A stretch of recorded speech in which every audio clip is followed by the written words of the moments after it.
The alarm bell screamed through Research Station Kepler 7 at 3 in the morning.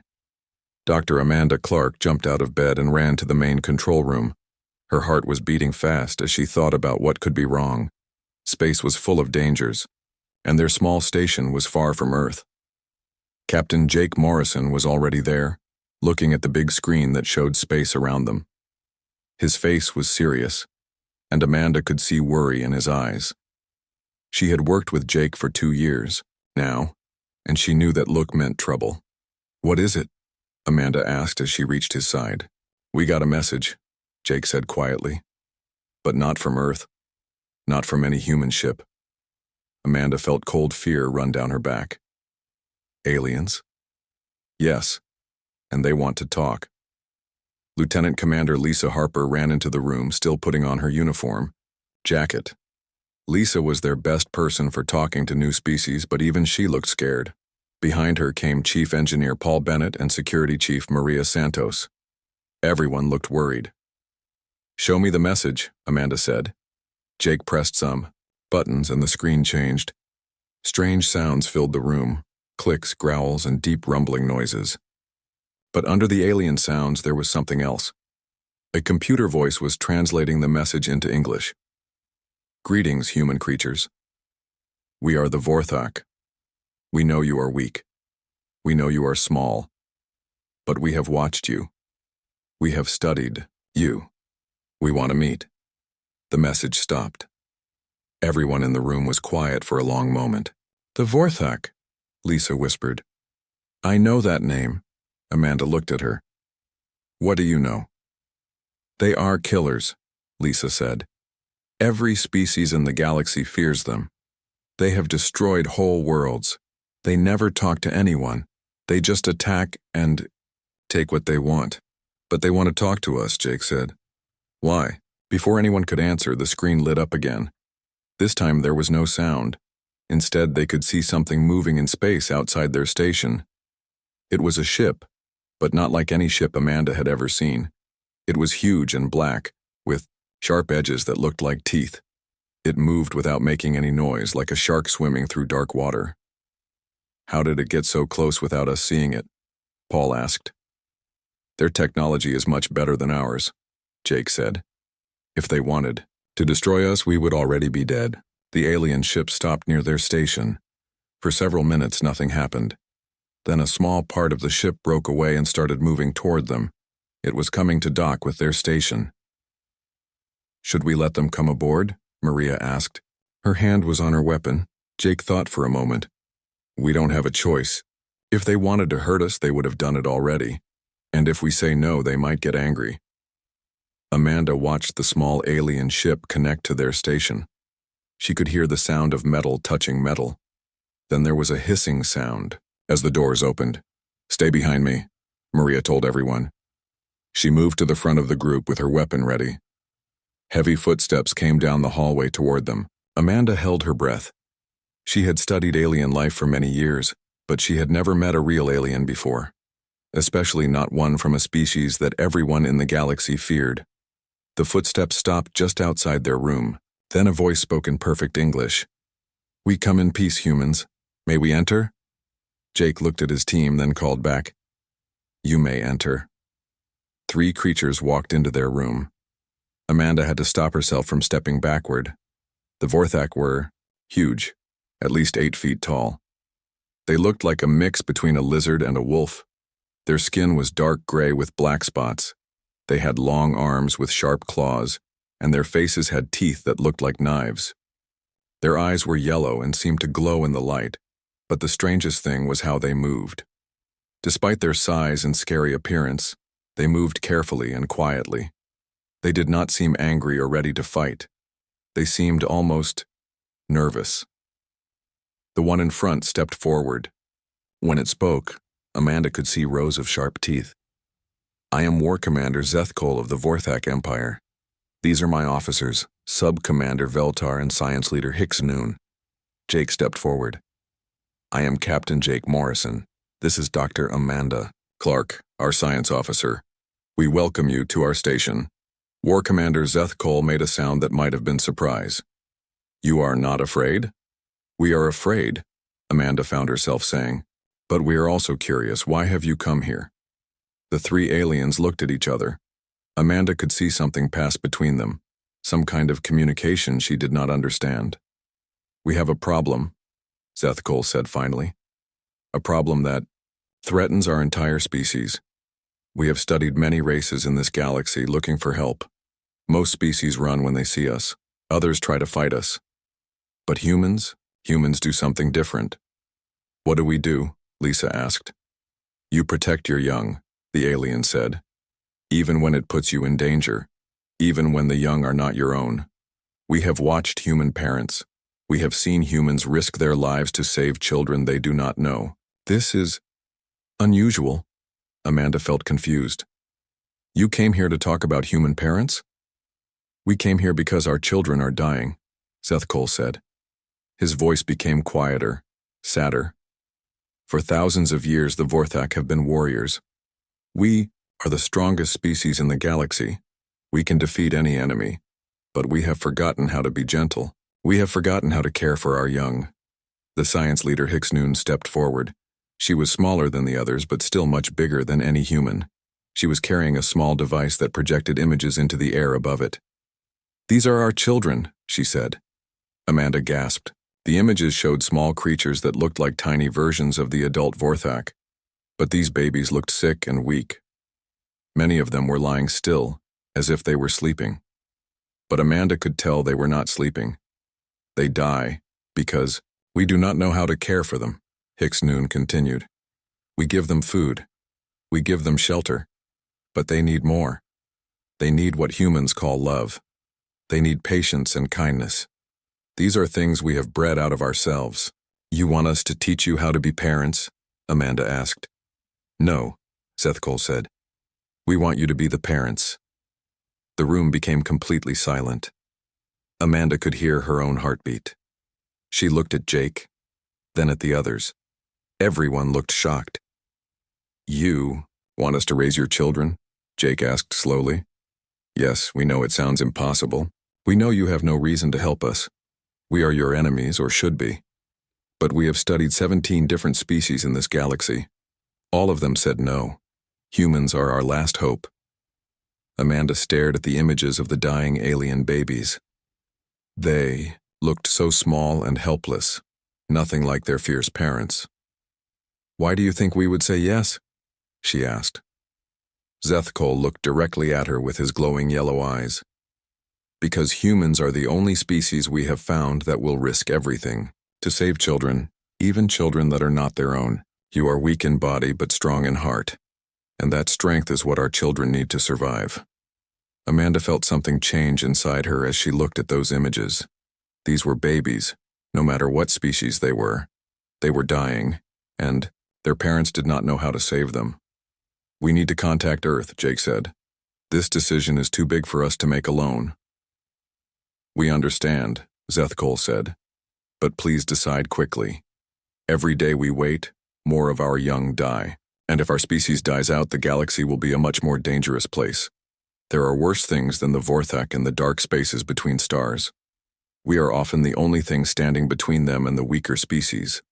As Amanda looked at the alien babies in the projected images, she realized that everything in the galaxy was about to change. The question was whether it would change for better or worse. The meeting room on Kepler 7 had never felt so small.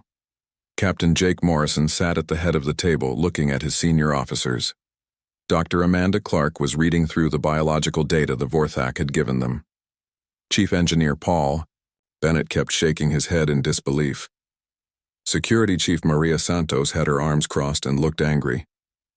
Lieutenant Commander Lisa Harper was staring at the empty coffee cup in her hands. Let me make sure I understand this correctly, Jake said slowly. The most dangerous species in the galaxy wants us to adopt their babies. That's exactly what they want, Amanda said without looking up from her tablet. And according to this data, their children really are dying. Their birth rate has dropped by 70% in the last 50 years. Good, Maria said harshly. Maybe the galaxy will be safer without more of them. Amanda looked up at her. These are children, Maria. Babies who did nothing wrong. Babies who will grow up to be killers, Maria shot back. Have you forgotten what the Vorthak do? They destroy entire worlds. They turn peaceful planets into wastelands. But what if they don't have to be killers? Amanda asked. What if the way they raise their young is what makes them so violent? Paul laughed, but there was no humor in it. You want to bet the safety of the entire human race on a maybe? Jake held up his hand for quiet. We need to contact Earth Command. This decision is too big for us. Lisa finally spoke. I already sent a message to Admiral Ross. She should receive it in about 6 hours because of the distance. Good, Jake said. What else do we know about the Vorthak children? Amanda turned her tablet so everyone could see it. They call them nestlings. They're born very small, about the size of a human baby, but they grow fast. By age 5, they're as big as adult humans. The problem is the first 3 years of life. That's when they need the most care. What kind of care? Paul asked. The same kind human babies need, Amanda said. Food, warmth, protection, but also emotional bonding. They need to feel safe and loved. Adult Vorthak can't provide that because their culture sees those emotions as weakness. Maria stood up and walked to the window that looked out into space. So they bred themselves into a corner. They made themselves so tough that they can't take care of their own children. It's more complex than that, Amanda said. Look at these brain scans. New images appeared on the tablet. They showed the inside of Vorthak heads, both adult and young. Adult Vorthak have smaller emotional centers in their brains, Amanda continued, but the young ones don't. The emotional parts of their brains are actually larger than ours. They feel things more strongly than we do. So what happens to them? Jake asked. Without proper emotional care, those parts of their brains shut down. The children become like their parents, unable to feel empathy or form bonds. But if they get the right care early in life, those emotional centers stay active. Paul leaned forward. You're saying we could raise Vorthak children who aren't like their parents? That's exactly what I'm saying. And according to this data, they might be even more capable than normal Vorthak. Their natural strength and intelligence, combined with emotional development, could make them incredibly powerful in positive ways. Maria turned back from the window. Or incredibly dangerous. Imagine a Vorthak warrior who can manipulate emotions as well as fight. The room went quiet. Everyone was thinking about the same thing. What would happen if this experiment went wrong? The communication system beeped. Lisa pressed a button, and Admiral Catherine Ross appeared on the screen. She was a stern woman in her 60s, with gray hair and sharp eyes. Amanda had never met her in person, but everyone knew her reputation. She was tough but fair. Captain Morrison, the Admiral said, I received your message. Please tell me this is some kind of joke. No joke, Admiral, Jake said. The Vorthak are here and they're serious about this request. Admiral Ross was quiet for a long moment. The Vorthak have been a threat to human expansion for decades. Every military strategist has studied their tactics. They're ruthless and efficient. And now they want us to raise their children? Yes, ma'am. What does Dr. Clark think about the biological aspects? Amanda leaned toward the screen. Admiral, their data appears to be genuine. Their species is facing extinction within a few generations if they can't solve this problem. And the science suggests that proper early care could produce Vorthak, who are very different from their parents. Different how? More cooperative, more empathetic, still physically powerful but not driven by pure aggression. Admiral Ross rubbed her forehead. The political implications of this are staggering. If we say yes and it works, we could have allies instead of enemies. If we say yes and it fails, we could create super predators with human knowledge. If we say no, they might attack us anyway, Maria finished. That's a possibility, the Admiral agreed. Captain Morrison, what's your gut feeling about this war commander's ethical?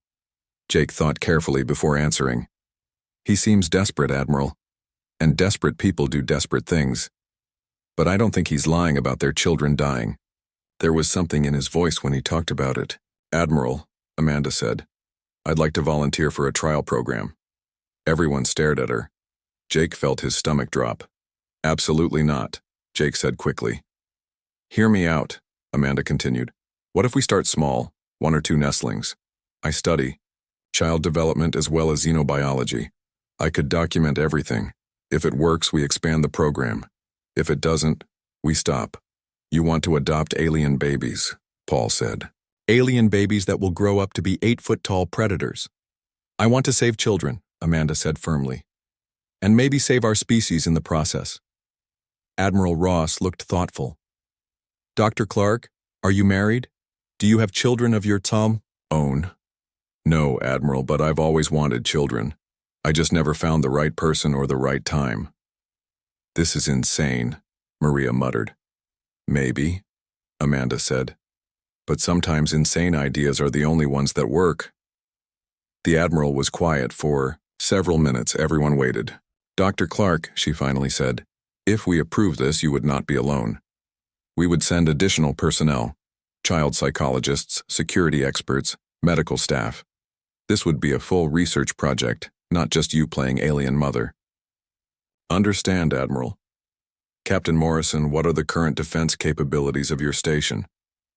Limited, Admiral. We have basic shields and some small weapons. We're a research station, not a military base. That would change. If we do this, Kepler-7 becomes a high-priority facility. We'll send additional ships and personnel. Jake felt some relief. At least they wouldn't be completely alone. There's something else to consider, Lisa said. Other species have been watching this situation. If we agree to help the Vorthak, it could change how the entire galaxy sees humanity. Good point, the Admiral said. We could go from being seen as a minor species to being major players in galactic politics. Or we could be seen as the species stupid enough to trust the Vorthak, Maria added. Amanda looked around the table at her colleagues. These people had become her family over the past 2 years. She was asking them to risk everything. I know, this is scary, she said. But I keep thinking about those images of the nestlings. They're dying, and no one else will help them. If we don't try, who will? The Vorthak said they approached 17 other species, Jake said. All of them said no, because they're afraid, Amanda said. And I understand that fear, but being afraid doesn't make the children less real or less in need of help. Admiral Ross made her decision. We'll approve a limited trial, 2 nestlings maximum. Dr. Clark will lead the project with full support staff. Captain Morrison, your station is now classified as a special research facility.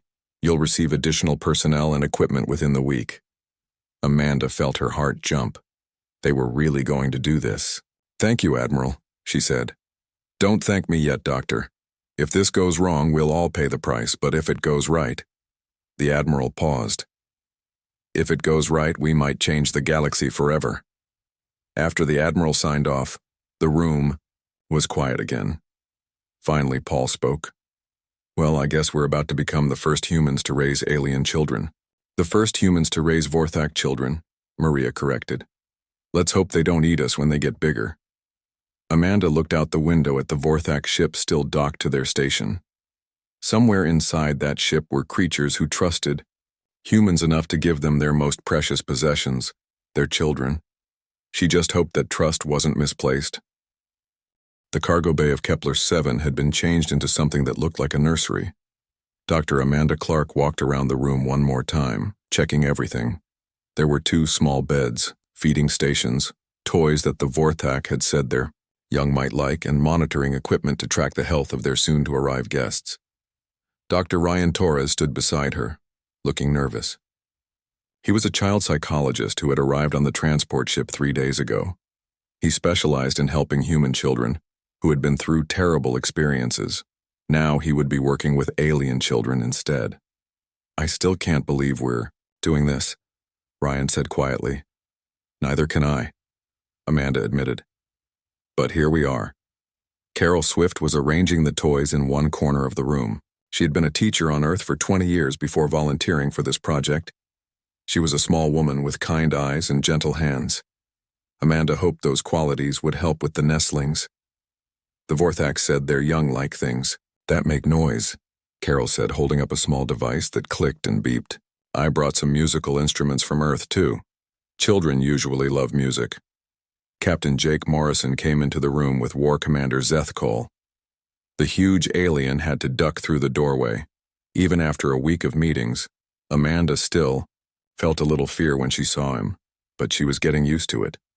The transport from our ship is ready, Zethkol said. Are you prepared to receive the nestlings? Amanda took a deep breath. As ready as we can be. I must warn you again, the alien commander said. They will not be like human babies. They have claws and teeth. They may try to bite or scratch. You at first? This is normal behavior. We understand, Ryan said. Children often act out when they're scared or in a new place.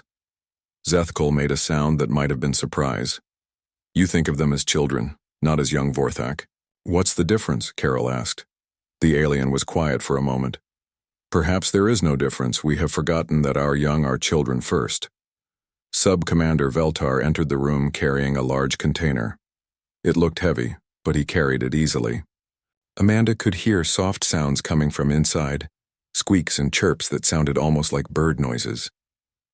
They are awake, Veltar said, and curious about their new surroundings. Amanda felt her heart start beating faster. After all the planning and preparation, the moment was finally here. Should we open it? She asked. Yes, Zethkol said. But move slowly. They startle easily. Veltar set the container on the floor and pressed something on its side. The top opened with a soft hiss. Amanda knelt down beside it and looked inside. Two small creatures looked back at her. They were about the size of human toddlers, but they definitely looked like tiny versions of adult Vorthak. They had the same gray skin with black spots, the same yellow eyes, and the same sharp teeth. But there was something different about them, too. Their eyes looked curious instead of dangerous. They tilted their heads when they saw Amanda, like puppies might do. Hello there, Amanda said softly. I'm Amanda. One of the nestlings made a chirping sound and reached toward her with a small clawed hand. Amanda slowly extended her finger. The young Vorthak touched it gently, then wrapped its tiny claws around it. Oh my, Carol whispered. It's just like a human baby grabbing your finger. The second nestling was shyer. It stayed in the back of the container, watching everything with big yellow eyes. The bold one is Silneth, Zethkol said. She is female. The quiet one is Koldar. He is male. They are from the same clutch. What you would call siblings. Amanda carefully lifted Silneth out of the container. The nestling was heavier than she expected, but not too heavy to hold. Silneth looked around the room with obvious interest, then looked back at Amanda and made a soft purring sound. I think she likes you, Ryan said with a smile. Carol knelt down beside the container and spoke softly to Koldar. Hello, little one. Would you like to come out and see your new home? Koldar crept forward slowly. When Carol held out her hands, he sniffed them carefully, then allowed her to lift him out. They're so small, Carol said wonderingly, and so much more gentle than I expected. All young creatures are gentle when they feel safe, Zethkol said. It is fear that makes them dangerous. Amanda carried Silneth over to one of the beds. The nestling looked at it with interest, then at Amanda, then back at the bed. She seemed to understand that this was meant for her. Are you tired, little one? Amanda asked. Silneth yawned, showing her sharp teeth. But instead of looking scary, it just looked like any sleepy child. Amanda gently placed her on the bed and covered her with a soft blanket. Silneth curled up and closed her eyes. Meanwhile, Carol was showing Koldar the toys. He picked up the clicking device and turned it over in his small hands. When it made noise, he jumped back, then crept forward to touch it again. Soon he was making it click on purpose and seemed to enjoy the sound. Just like any curious child, Carol said to Ryan. The first few days were challenging. The nestlings woke up often during the night. They cried when they were hungry, but their cries sounded like the roars of tiny lions. They wanted to be held almost constantly. When they were scared, they would try to climb up whoever was nearest, using their small claws. Amanda learned quickly that the claws weren't meant to hurt. They were just how young Vorthak held on to things. She got some scratches, but nothing serious. The biggest challenge was feeding time. The nestlings ate a special paste that the adult Vorthak provided. It looked horrible to human eyes and smelled even worse. But the babies loved it. They would chirp and purr with happiness when they saw their food coming. At least they're good eaters, Ryan said after watching Silnith finish her breakfast in record time. By the end of the first week, both nestlings had bonded with their human caregivers. Silnith followed Amanda everywhere. When Amanda sat down, Silnith would curl up in her lap like a cat. Koldar was more attached to Carol. He would get upset if she left the room for too long. "They're imprinting on us," Amanda explained to Jake during one of their daily reports, "just like human babies do with their parents." "Is that good or bad?" Jake asked. "It's necessary," Ryan said. "Children need to form strong bonds with their caregivers. It's how they learn to trust and feel safe in the world." The Vorthak adults watched everything from a distance. They had set up monitoring equipment to observe the nestlings, but they rarely came into the nursery. When they did, Amanda noticed something interesting. "The babies don't react to the adults the same way they react to us," she told the team. During a meeting. "What do you mean?" Carol asked. "When we enter the room, Silnith and Koldar get excited. They make happy sounds and reach for us. But when Zethkol or the others come in, the babies just watch them. They don't show any emotional response. Because they don't have an emotional bond with the adults," Ryan said. "The adults never spent time building that connection." "Exactly. And without that bond, the babies can't develop proper emotional responses." As the weeks passed, the nestlings grew quickly. They were noticeably larger and stronger. But more importantly, they were developing personalities. Silnith was brave and curious. She wanted to explore everything and was always getting into things she shouldn't. But she was also very affectionate. She would nuzzle against Amanda's face and make contented purring sounds. Koldar was quieter and more thoughtful. He liked to watch and learn before trying new things. But he was also very protective. If anyone raised their voice around Carol, even in normal conversation, Koldar would position himself between them and her. "They're developing emotional intelligence," Amanda reported to Admiral Ross during one of their regular communications. "They understand that we care about them, and they're learning to care about us in return." "Any signs of aggression?" the Admiral asked. "Some," Amanda admitted. "They play fight with each other, and they can get rough. But they stop when we tell them to. They're learning boundaries." "What about their natural hunting instincts?" Amanda smiled. "They like to stalk the maintenance robots, but instead of attacking them, they just follow them around. I think they see it as a game." 3 months into the project, something amazing happened. Silnith got sick with what appeared to be the alien equivalent of a cold.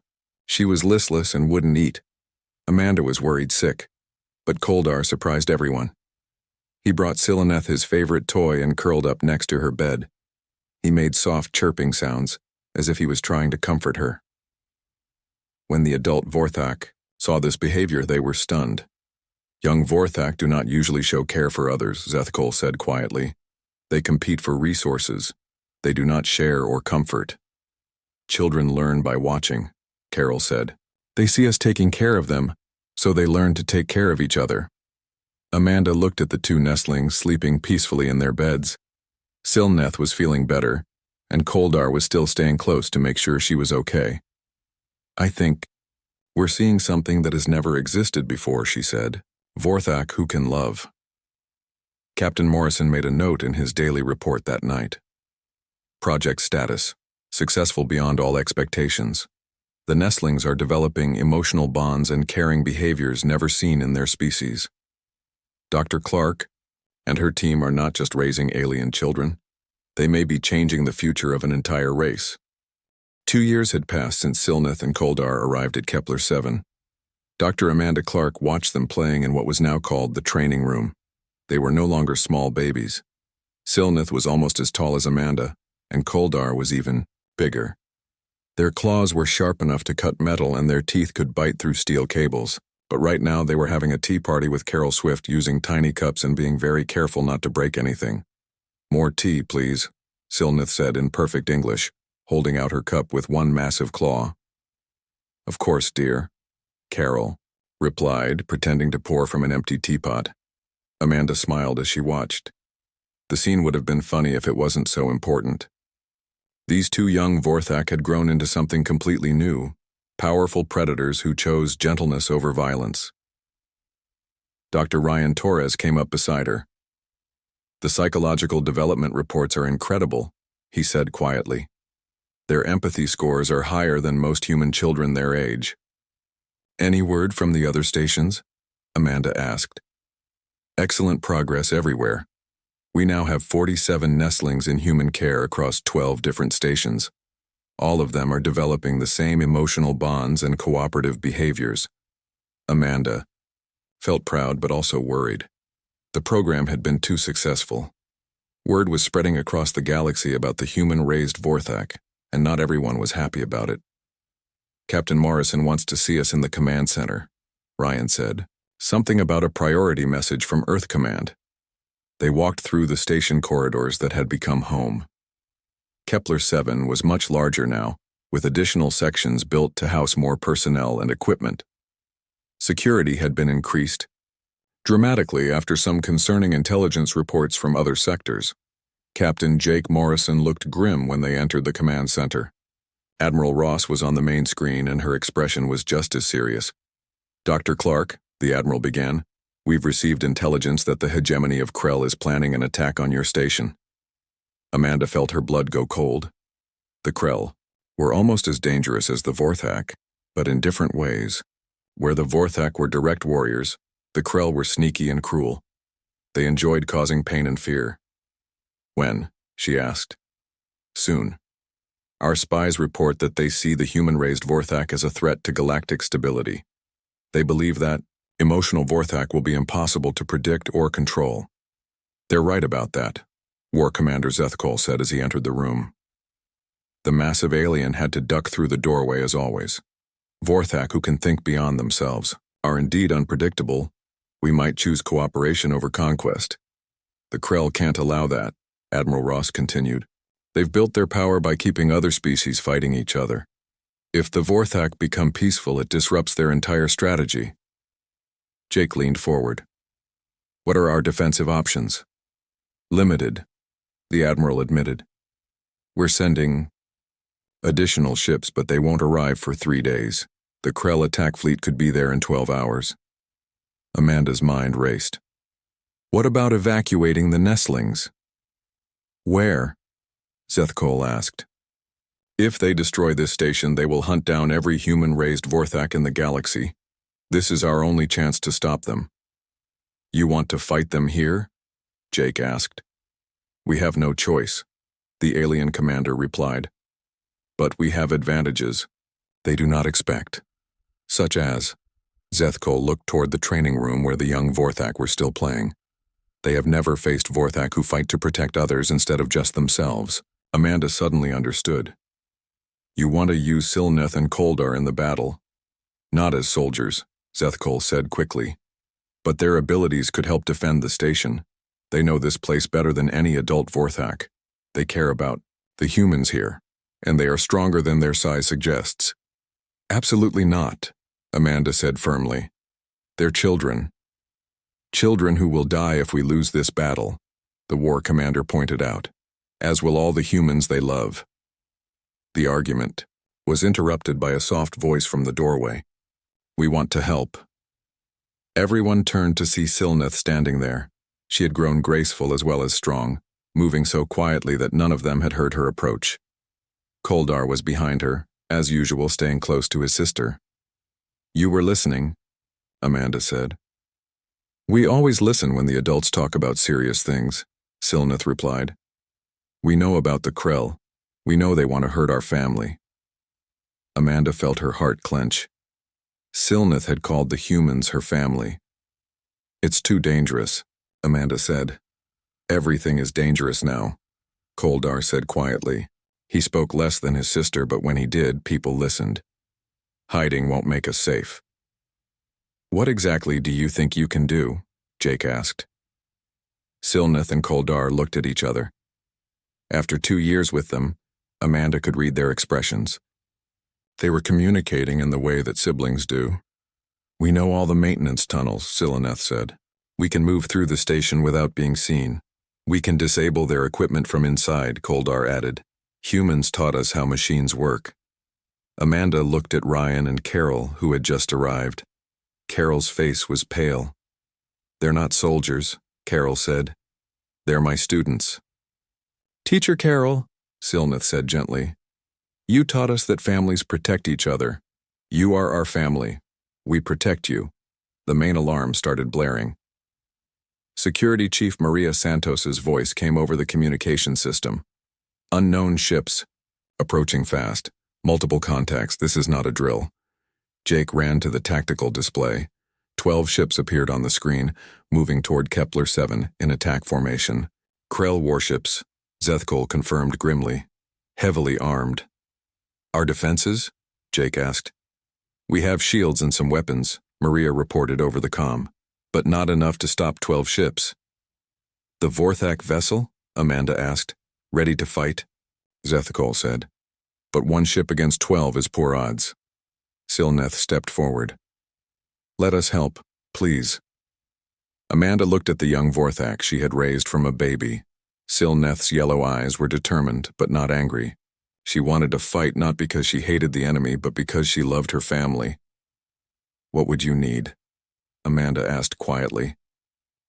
"Access to the maintenance systems," Koldar said. "And trust."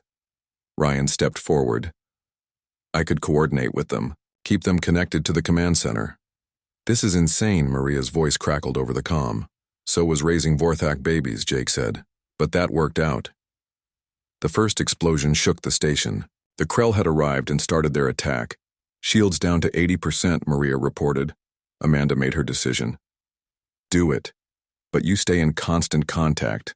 Any sign of real danger and you get out of there."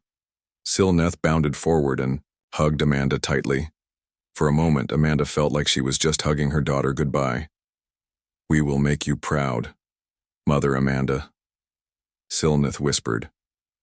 The word mother hit Amanda like a physical blow. She had never thought of herself that way, but she realized that's exactly what she had become. "Be careful," she whispered back. The 2 young Vorthak disappeared into the maintenance tunnels with a speed that amazed the humans. Ryan tracked their progress on his tablet as they moved through the station. Another explosion rocked Kepler 7. This time, the lights flickered. "Shields down to 60%, Maria reported. "They're targeting our main power systems." "Can you get a shot at them?" Jake asked. "Negative. They're staying out of range of our weapons." On the main screen, they could see the Krell ships firing continuously.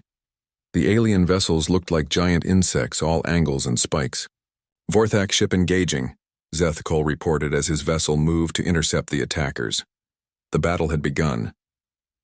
But Amanda found herself watching Ryan's tablet, following 2 small dots as they moved through the station's guts.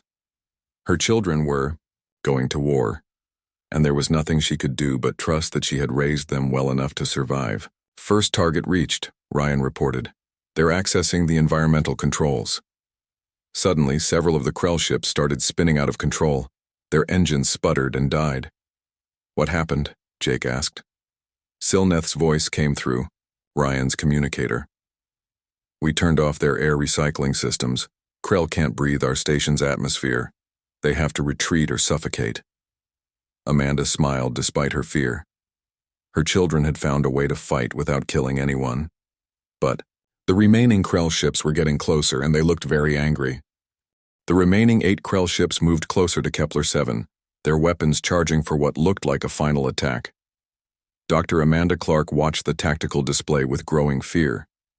Even with some of the enemy ships disabled, the odds were still terrible. "Shields down to 40%, Security Chief Maria Santos reported. "Another direct hit like that and we'll lose main power." Captain Jake Morrison gripped the edge of his command chair. "Where are our reinforcements?"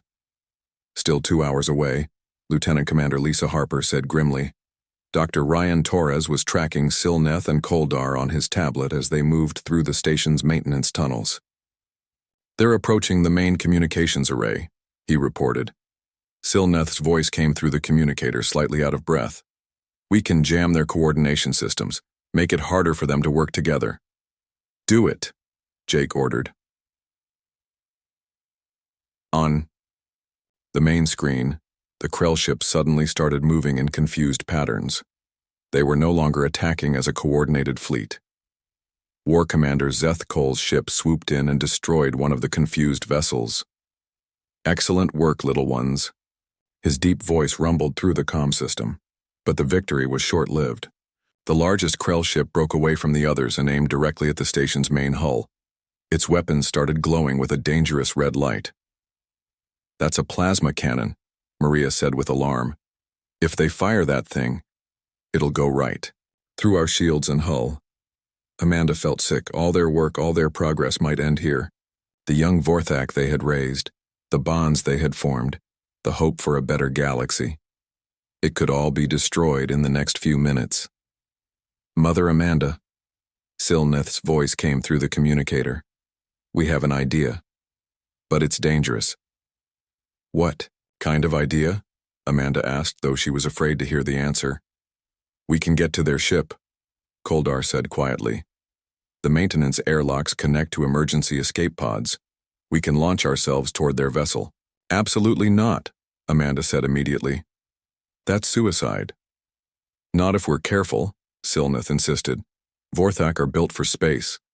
We can survive in vacuum for several minutes, and their ship has to have airlocks.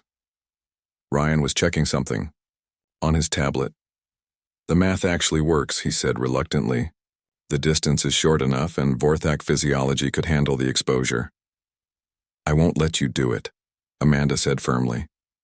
With respect, Mother Amanda, Silneth said gently. You cannot stop us. And if we don't try, everyone dies anyway. The Yao Krell plasma cannon was almost fully charged. They had maybe 2 minutes before it fired. Jake made the command decision. Do it, but you get out of there the moment you disable their weapon. We will, both young Vorthak promised. Amanda watched Ryan's tablet as 2 dots moved rapidly toward the emergency pod bay. Her heart was breaking. These were her children, and she was sending them into terrible danger. Launching now, Koldar's voice reported. On the external cameras, they could see 2 small figures shooting through space toward the massive Krell ship. They looked so tiny against the dark hull of the enemy vessel. They made it, Ryan said with relief. Both pods attached to the Krell ship. But then something went wrong. The Krell had noticed the pods.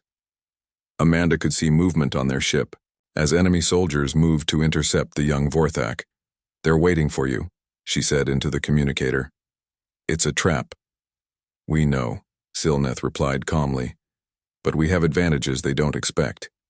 The next few minutes felt like hours. Amanda could hear sounds of fighting through the communicator. Roars, crashes, and the distinctive sound of Vorthak claws on metal. But she also heard something else. The young Vorthak were talking to each other, coordinating their movements, working together in ways that adult Vorthak never did. Got it, Koldar finally reported. Their main weapon is offline. The red glow faded from the Krell plasma cannon just as it was about to fire. Now get out of there, Amanda ordered. Working on it, Silneth said, but her voice sounded strained. More fighting sounds came through the comm. The Krell were trying to prevent their escape. Multiple Krell soldiers, Koldar reported, were trapped in their engine room. Amanda felt panic rising in her chest. Can you find another way out? Maybe, Silneth said, but they're between us and the airlocks. Suddenly, War Commander Zeth Cole's voice cut through the chaos. Hold your position, young ones, help is coming. The Vorthak warship accelerated toward the Krell vessel. Instead of firing weapons, it rammed directly into the enemy ship's side. The collision was massive, shaking both vessels. Boarding party away, Zeth Cole announced. We're coming for you. The sounds of battle intensified. Now there were adult Vorthak fighting alongside the young ones. Amanda could hear Zeth Cole's roar echoing through the enemy ship. We're okay, Silneth finally reported. The adults cleared a path to the escape pods. Get back here now, Amanda ordered. On our way, Mother Amanda. The relief Amanda felt when she saw the escape pods return safely was overwhelming. She ran to the docking bay where Silnith and Koldar emerged from their pods. Both young Vorthak had cuts and scratches, but they were alive. Amanda threw her arms around both of them, not caring about their claws or their size. They were her children and they were safe. "You scared me to death," she whispered. "We're sorry," Silnith said, "but we had to protect our family." The battle was over quickly after that. With their main ship disabled and their coordination jammed, the remaining Krell vessels fled. War Commander Zethkol's ship had taken damage but was still functional. Admiral Catherine Ross appeared on the main screen an hour later. Her expression was amazed. "Captain Morrison," she said, "I've just reviewed the battle recordings. What those young Vorthak did was incredible. They saved the entire station." "They saved their family," Amanda corrected. "Yes," the Admiral agreed, "and in doing so, they may have saved the galaxy. News of this battle is already spreading. Other species are beginning to understand what human-raised Vorthak represent. Over the following weeks, everything changed.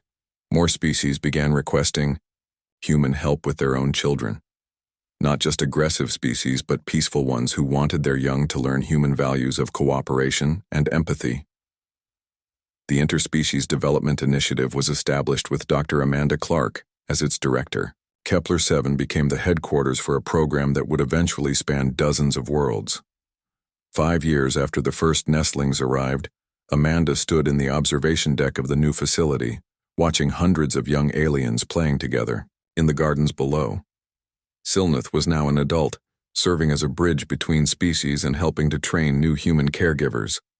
Koldar had become a teacher himself, showing other young Vorthak how to be gentle. War Commander Zethkol approached.